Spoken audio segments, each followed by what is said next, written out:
My name is Abby Henderson, and I will be discussing different types of trauma in this video. Although most of us have trauma, everyone's trauma is unique. There are various different types.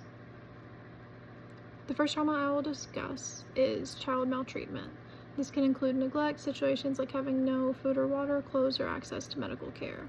It can also include physical or sexual abuse. Kids can face school violence. This includes bullying, which can be physical, verbal, cyber, or social.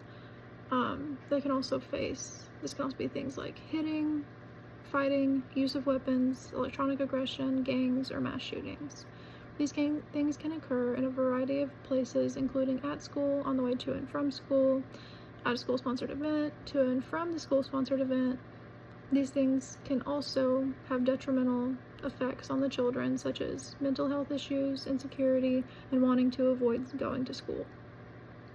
People also experience community violence. This can be things like mass shootings, sexual assault, burglary, even just the sound of gunshots, which you don't really think of as trauma, but it is. The presence of gangs, drug abuse, racial tension, and other types of social disorder. People who are at risk are people of low socioeconomic status, people with a troubled family life, and communities with low cohesion.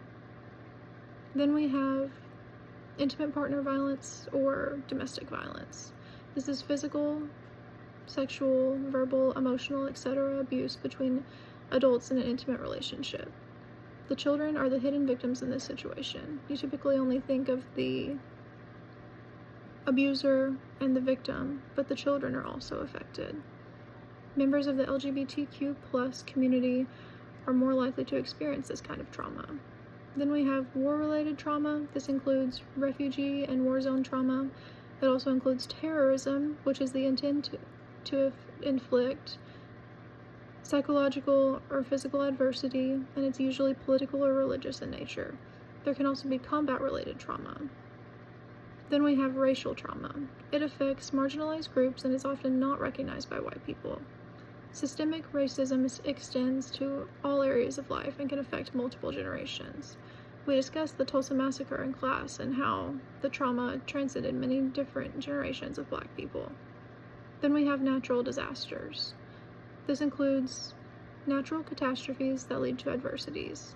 This can be a tornado, fire, flood, earthquake, a hurricane, etc. The trauma impacts the victim's whole life and can come from having to identify deceased loved ones, losing schools, businesses, homes, or personal property. Children and adults can also face medical trauma. This is psychological or physiological responses of children and their families. Although it mostly affects children because they don't understand what they're going through will make them feel better, it can also happen at any age. It can be a single or multiple events. Triggers can include things like medical tests, injuries, or procedures.